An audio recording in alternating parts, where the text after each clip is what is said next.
Welcome to Palace Insider, your quick spot for royal buzz. Today, Prince Harry and Meghan Markle confirm they plan a mid-April trip to Australia. Their spokesperson says the pair will handle private business and charity meetings. Sounds sleek, official, glamorous. But here is the detail few people mention. This news did not land during a win. It arrived right after a major shock dropped publicly. A cynical new low for the prince as he plots yet another fake royal trip overseas in a last shameless attempt to win over King Charles and make himself a frontline serving royal once again. Netflix has now pushed Meghan aside. The same streaming powerhouse meant to power the Sussex media dream is stepping back. No fresh shows, no renewals, no quiet second chances, just a blunt stop. Then boom, a new headline appears. Harry and Meghan heading to Australia. Coincidence? People online say not really. Observers already call it what it looks like, a slick distraction and sharp headline control.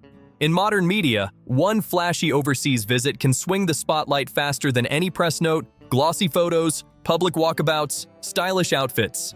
Suddenly the chatter shifts, and everyone is debating travel plans instead of tough business questions today. It has to be stopped. They need to have lots of police and all sorts of people there to stop her doing that, to ruin that for the royal family, because she's not representing the United Kingdom one bit. She's representing herself, and I don't think she should be allowed to do that. Let's remember the bigger picture. The last time Harry and Meghan stepped into Australia was back in 2018 during their royal tour. Crowds packed the streets, cameras flashed non-stop, and media coverage went wild. For a moment, the Sussex name looked unstoppable and full of momentum. Fast forward 7 years, and the scene feels completely different. They are no longer working royals. Their media brand, built around streaming deals, lifestyle projects, and high-profile appearances, was expected to grow through Netflix. But that base just cracked wide open. Reports say Netflix walked away from the huge multi-million-dollar deal that was supposed to lock them in as global content creators. And right after that news lands, another headline appears. Australia, Sydney, Melbourne, flashy buzz, and instant distraction. Now the question is not whether this is a casual visit. The real question is why the timing lines up right after a major business setback. Harry sees this trip as a potential game changer in his relationship with the family, and our source goes on to say Harry wants to turn heads, wow everyone, and show the royals what they're missing. When a giant partnership falls apart, PR experts know the classic move: shift the spotlight and keep the story moving forward. This trip feels less like a simple visit and more like a calculated media play. The headlines alone are already shifting the storyline. What started as news about a major deal collapsing is suddenly being replaced with talk of a glamorous return. Yes, Harry and Meghan are heading back to Australia, but many watchers say the spotlight is not just about excited fans. It is also pulling attention away from a much bigger situation unfolding behind the curtain. Netflix is out. The media empire looks shaky, yet suddenly, the conversation online is all about travel plans instead of a rough business loss. That is the power of headlines today. A few flashy announcements can twist the public focus fast. If this Australia trip unfolds the way it was introduced, it will not feel like a simple visit. It could turn into a full spectacle. Early reports claim Harry and Meghan are expected to appear in Sydney and Melbourne, two of Australia's largest cities. Their spokesperson says the trip will combine private business meetings and charitable engagements, a polished description that sounds official. But critics notice something strange. Almost no concrete details have been confirmed. Just a vague promise that more details will drop soon. In the world of high-profile public figures, that kind of message usually signals something very clear. The headline matters more than the actual plan, because once the headline hits, the job is already done.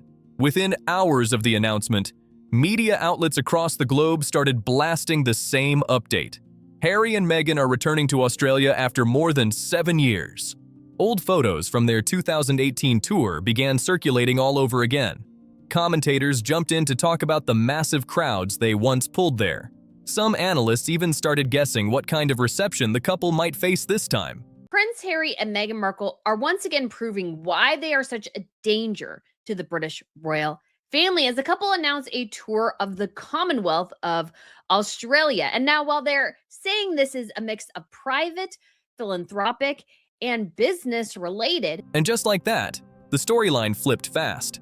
Instead of debating the sudden collapse of Meghan's Netflix partnership, the chatter turned into talk about a big international comeback tour. And that sudden pivot may not be random. One report even hinted that Meghan might appear on an Australian podcast during the visit. The show being mentioned is called Her Best Life, linked to media personality Jackie O. Henderson. There are also whispers that Meghan could join a live event tied to that same brand, something similar to celebrity Q&A style appearances that spark media coverage and social media buzz instantly. None of this has been officially confirmed yet, but the rumors themselves already serve a purpose. They spark anticipation, they build curiosity, and most importantly, they generate headlines. Because once cameras start flashing and photographers capture stylish images around Sydney Harbour or glamorous events in Melbourne, the whole narrative suddenly shifts again. Once again, the focus swings back to fashion, public appearances, and that shiny celebrity energy. Exactly the kind of attention that can push uncomfortable business talk straight out of the spotlight. And lately, that spotlight was starting to feel very tense. The collapse of the Netflix partnership sparked serious questions about the long-term strength of the Sussex business model. That streaming deal was supposed to be the solid base for their life after stepping away from royal duties. Now reports suggest the relationship ended suddenly, leaving a huge gap in the media empire they were trying to build. And that makes the timing of this Australia trip look even more interesting. Because big international appearances can do something powerful. They reset public perception. They create the image of influence and global reach.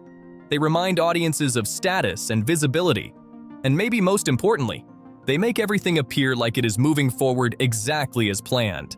But if this really is a carefully timed media moment, then the Australia headlines may not just be about travel. They might be about buying time. Time to reshape the narrative. Time to redirect attention. And time to convince the public that the Netflix fallout is not the start of a bigger storm. And here is where things start heating up even more. Harry wants to be a frontline serving royal because he's bored in America and he's flat broke. Don't forget, the deals are disappearing and Netflix have just pulled the plug. The Netflix deal was meant to be the crown jewel of the Sussex media brand. Netflix is not simply stepping back from the partnership. Reports say the platform cut ties with Meghan, halted future projects, and quietly closed the door on the deal. Suddenly, the foundation that the Sussex brand leaned on begins to shake. That polished launch into the streaming world? Gone. The momentum that once made their media future look unstoppable has taken a serious hit. And while the public now sees flashy headlines about Australia, the situation behind the scenes looks far less glamorous. The narrative becomes easier to spot. This Australia trip is not only about appearances. Critics say it looks like a perfectly timed distraction meant to pull attention away from a struggling media empire. Sydney, Melbourne, stylish events, fresh photos, social media buzz everywhere. The headlines now focus on travel, fashion, and celebrity energy, not on a multi-million-dollar streaming partnership that suddenly ended. Some insiders even claim the couple's PR team moved fast to turn the moment into a spectacle. Instead of letting the negative news dominate, the approach seemed simple. Create a story so large and eye-catching that the earlier collapse fades into the background. Meanwhile, many media outlets keep running glossy travel pieces, outfit breakdowns, and lifestyle angles. And the deeper question about the Netflix exit slowly slips out of the spotlight. Because in entertainment, headlines can act like a shield. And right now, that distraction arrives at a very convenient moment. Because this situation is not only about losing a business partner, it touches the very base of the Sussex brand itself. Without Netflix, every other venture suddenly faces tougher questions. Streaming projects, lifestyle brands, speaking appearances, all of it comes under the microscope. How stable is the operation? How strong is the empire they promised to build? Those questions are starting to grow louder. And here is the twist. A high-profile Australia trip instantly creates a different image. The couple can appear as entrepreneurs, philanthropists, and global figures moving from city to city with influence and confidence. Meanwhile, the story that really shook the business side, the Netflix split, slowly drifts out of the main spotlight. The strategy looks obvious to many observers. Glamour over reality, distraction over damage, headlines over a shaky business moment. The public sees travel photos and exciting coverage. Behind the curtain, critics say the financial base may be feeling pressure. But in the arena of public perception, flashy Australia coverage buys something valuable: time. Time to reshape the narrative, manage the headlines, and hope the setback stops dominating the conversation. Because when one of the biggest deals suddenly collapses, sometimes the only move left is to create a spectacle so bright and polished that few people notice the cracks underneath. And now the focus turns to the trip itself. Reports suggest Harry and Meghan plan to visit Sydney and Melbourne, two of Australia's largest cities. But here is the twist that has people talking. Almost nothing about this Australia trip has actually been confirmed. No exact venues, no partner organizations, not even a clear schedule. Just broad phrases like private business and philanthropic engagements. That kind of wording often signals careful message control. It sounds polished, but it also leaves plenty of room to shape the story as it unfolds. So why the sudden rush with the announcement? Because behind the bold headlines, the situation looks far more complicated. Reports say Netflix fully stepped away from Meghan, ending the partnership that was once expected to turn her into a global content powerhouse. Almost overnight, what once looked like a solid media empire started to appear far less stable. Yet the public conversation quickly shifted to something much lighter: a return to Australia. Travel buzz, stylish appearances, social media moments, instant distraction. Some insiders even describe the timing as suspiciously perfect. The announcement lands just as the Netflix partnership ends. Suddenly, the headlines spotlight red carpet-style moments instead of a business setback, fashion instead of financial questions, glamour instead of vanished deals. The PR strategy many observers point to is simple: shift attention before deeper cracks start showing. By unveiling a major international trip, Harry and Meghan generate excitement, headlines, and waves of social media chatter. There is even talk that Meghan might appear on Australia's Her Best Life podcast. Some rumors also suggest she could attend exclusive Besties-style events tied to the same brand. Even the speculation around these appearances adds more layers to the story, enough to keep people talking and push the Netflix fallout into the background for a while. That is distraction at its sharpest. A headline machine that spins faster than any official press statement ever could. Every glamorous moment in Australia builds a shiny bubble around the real issue. Behind that glow, critics say the situation looks shaky. The streaming partnership collapsed, and the financial base of the media brand now faces serious questions. What makes the moment even more dramatic is the contrast with the past. Back in 2018, their Australian tour was celebrated everywhere. It looked polished, successful, and powerful for the Sussex image. Now, 7 years later, the stakes feel very different. Many observers believe this visit is less about celebration and more about controlling public perception. Every flight to Sydney or Melbourne, every press photo, every appearance feels carefully planned. The real question is not whether this trip looks exciting or glamorous. The real question is whether it is doing its actual job, keeping the world distracted while a much bigger situation unfolds behind the scenes. Because while the public sees bright Australia photos, stylish outfits, and public appearances, the reality behind those headlines looks far more complicated. First, there is Netflix. The deal that was supposed to lock Harry and Meghan in as major global content creators has fallen apart. Reports say Netflix stepped away from the partnership and ended the multi-million-dollar agreement. No renewals, no upcoming productions, no new projects waiting in the pipeline. Just a quiet end to the collaboration. The media empire that was meant to carry their brand forward suddenly stands on shaky ground. That is exactly why the timing of the Australia trip draws so much attention. But Netflix is not the only challenge being discussed. Their lifestyle brand, as ever, is also facing questions about product sales. Some reports claim there may be large amounts of unsold items like fruit spreads, candles, and other products. Earlier headlines celebrated, "Meghan's jam sells out in hours." But critics say the broader picture may be more complicated. Some stock is reportedly moving slowly, leaving products sitting in storage and raising concerns about costs. Then there is Archewell, the foundation created to support charitable work. Public records show donations have dropped while administrative expenses remain high. At one point, the organization was listed as delinquent in California before resolving the issue. All of this forms the financial backdrop that critics say the Australia headlines may be overshadowing with travel buzz and media attention. The timing almost feels surgical. Netflix steps away, questions appear around as ever, and Archewell faces scrutiny. Just as reporters begin digging deeper, boom! Harry and Meghan suddenly announce a high-profile trip to Australia. Instantly, the headlines flip direction. Stories start focusing on fashion photos, glamorous arrivals, and celebrity-style moments. The conversation changes fast. Instead of talking about broken partnerships or financial pressure, the narrative becomes all about style, travel plans, and global influence. Look at the outfits. Look at the itinerary. Look at the international spotlight. Some insiders claim the PR push looks intense, almost rushed, as if the goal is to replace a difficult storyline with a dazzling spectacle. But critics argue that cracks eventually become impossible to ignore. A struggling media venture cannot stay hidden forever. Every bright headline from Sydney or Melbourne may act like a temporary shield. For a moment, it keeps attention on glamorous appearances instead of deeper business questions. Yet behind the polished photos and smiling walk-ins, observers say a different story may be unfolding. Australia, in this view, becomes more than just another trip. It turns into a powerful distraction, a moment designed to buy time while the public keeps watching, clicking, and sharing travel headlines. Because the louder the celebration around the tour becomes, the easier it is for many people to overlook the serious questions building behind the scenes. Because behind every photo, every event, every glamorous story coming out of Australia, another reality may be quietly unfolding. Beneath the polished images and bright headlines, critics say the financial picture around the brand has been facing serious pressure. And this is where everything connects.